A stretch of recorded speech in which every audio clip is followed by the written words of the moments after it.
ఇప్పుడు చైనాలో ఏం జరుగుతుంది?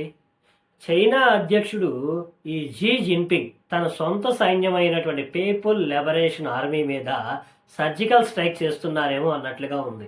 ఎందుకంటే తనకు అత్యంత సన్నిహితుడైనటువంటి రక్షణ శాఖ మంత్రి లీ జాంగ్బో ఇప్పుడు ఎక్కడున్నాడో తెలియదు, అదృశ్యమైపోయాడు.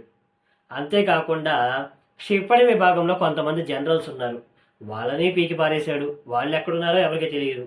సో వీళ్ళందరినీ ఇలా వన్ బై వన్ తీసేయడానికి ఈ సామూహిక తొలగింపులు దేనికోసం అంటే ఆయన అధికారికంగా వాళ్ళు ఏం చెప్తున్నారంటే అవినీతి నిర్మూలన కోసం వీళ్ళని తొలగిస్తున్నామని చెప్తున్నారు.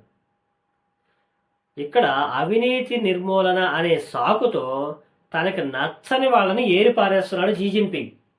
ఇది అసలు వార్త.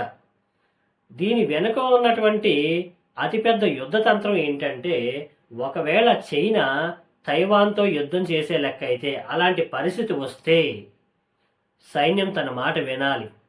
సైన్యంలో తనకు నచ్చిన వాళ్ళని నచ్చిన స్థానాల్లో కూర్చోబెట్టి తనకు నచ్చినట్టుగా నడిపించుకోవాలని చెప్పి ఈ జిన్పింగ్ ఆలోచిస్తున్నారు. దీనికోసమే ఈ సామూహిక తొలగింపులు అనేవి జరిగాయి.